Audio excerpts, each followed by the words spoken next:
Good morning. I been off the air for a little bit, traveling out of the state, taking care of some family issues. I am back on the mountain. You may hear the dogs yipping in the background at any point in time. In fact, dogs may just come running through the door and join the broadcast. I wanted to reach out quickly just to kind of bring everybody up to speed on some of the things that have been in motion recently, particularly since Cumberland County threw, I think, a grand total of 9 people off of their central committee. Just sort of put my arms around very quickly where I think we are in terms of state of play internally in the Republican Party, something that everybody in the coalition needs to be focused on. We just had a rally up in Erie, Pennsylvania. We have a new group in the coalition that has stood up there and is very energized and very active. And they've been deluging me all morning with fantastic videos and photos of members of the group there and just the atmosphere inside the hall where this whole thing took place. Most of you, certainly many of you, have been to Trump rallies.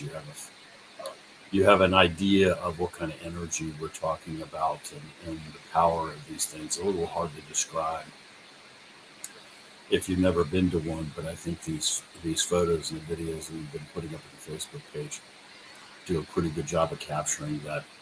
This venue holds something like 10,000 people, as best I can determine from talking to folks out there. It was, as you might expect, just absolutely jammed. I mean, they were turning people away in droves. People fired up, incredible energy. And, in some sense, that's not really a revelation. And most of you that are watching this are probably familiar with this kind of thing. But I mean, it shows us that the power that's behind the MAGA movement, the America First movement, the Patriot movement, whatever you want to call it, and how hungry people are for this message, which is that we're actually going to see some change, that are going to get better, that somebody's going to go to DC and fight for us and begin to turn the ship in a positive direction. And obviously, along with that, or underlying all that, is just the understanding that folks have that we're on the wrong track. The economy is terrible. Our national security is deteriorating. I mean, anywhere you look, in every respect, things are getting worse for Americans. And so the energy and the enthusiasm and the power in the party obviously lies with this grassroots movement, with the folks who will show up at a rally who are not otherwise typically involved in politics at all, but man, they are out. And again, we've seen this for years. It hadn't gone away. Honestly, I think traveling around the state myself, it's, if anything, more intense now than it's ever been, because people are angrier, because people have had to live under the Biden administration for years now, and they see how bad it is and how it's getting worse every day in every possible respect. So that's, on the one hand, we have that. We have the energy, the power, the enthusiasm. This really is the Republican Party now, in the sense of where the base is, right? The base is the MAGA movement, is the Patriot movement, is the America First movement, whatever verbiage you prefer. At the same time, we have a real issue in the party with folks in positions of authority who I think honestly still want all of that to go away. They'll stand on the stage next to Donald Trump and smile on his face and take the endorsement if it helps them. get elected. But the reality is they'd really like to roll back the odometer. They'd like to go back to pre-2016. They want this to go away. They're not comfortable with it. Again, they'll smile in public. They'll say whatever. But behind the scenes, what they're doing is working to continue to game the system, to rig the game, and they really want to hold on to the controls. We saw that recently. I referred earlier to Cumberland County, and I talked about that before. In various ways, some of them suspended indefinitely, some of them other verbiage was used. The distinctions remain mysterious to me. In one way or the other, they threw 9 people off the committee. And they threw 9 people off the committee for this reason, because the committee endorsed a candidate in the primary.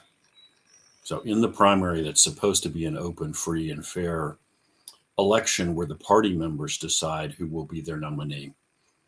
The committee decided to endorse somebody. So basically put their thumb on the scale and say, yeah, you can vote for whoever you want, but this is really the guy you should vote for. And then they took this step that it's not really unprecedented, but it's rare, to actually then take 9 folks and kick them off the committee, because instead of falling in line, they actually campaigned for the challenger. And again, let's be clear. This is the primary. These are all Republicans we're talking about. This is where you're supposed to be having an open, free, and fair primary and decide who the nominee will be. And what's doing is gaming the system, endorsing one of those Republicans, and then, in this case, disciplining you if you don't get behind that person. It remains completely mysterious to me how you can do that and still claim that you have a free and fair primary. I mean, it would be better if you just went back to the old system, which is the party just picks the nominee, because at least you would be being honest then. At least then you'd be doing, you would come out in broad daylight and do what it is you're still doing, which is rigging the game and picking the nominee. In this case, it's sort of having a show primary, give you the feeling that you got a choice, but the party apparatus is going to rig the game. So this happened in Cumberland County, but Cumberland County is not the only place we're seeing this. This is actually happening, I think, with increasing frequency across the state. We're seeing counties jump in, county GOPs jump in, because they feel like they're no longer completely in control of how the process works. And they're becoming increasingly heavy-handed in disciplining people, which typically means throwing them off the committees if they won't play by the rules that, of course, the establishment has created. So that's where we are. It is a real interesting dichotomy. We're going to be addressing this more with the coalition, and we'll be talking about it a lot more. And as we determine precisely how we as a coalition are going to respond.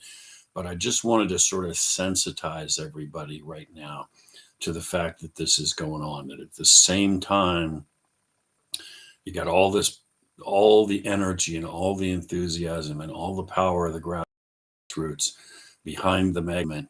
You still internally have a lot of folks that are fighting that. I mean, I'll close by saying this. I've had private one-on-one conversations with a number of party officials and office holders in the last couple of months, and I'm not going to name names, who have said to me they are terrified of the idea that Donald Trump gets the nomination. These are GOP office holders saying that really, really bothers me, that they think he can't win, and they don't want him to be the nominee. So that's how stark this divide is. And again, for today, I really wanted to leave it as making sure everybody's eyes are wide open to this. This is happening. It's happening right now. We all need to be aware of it. I will talk to you again soon.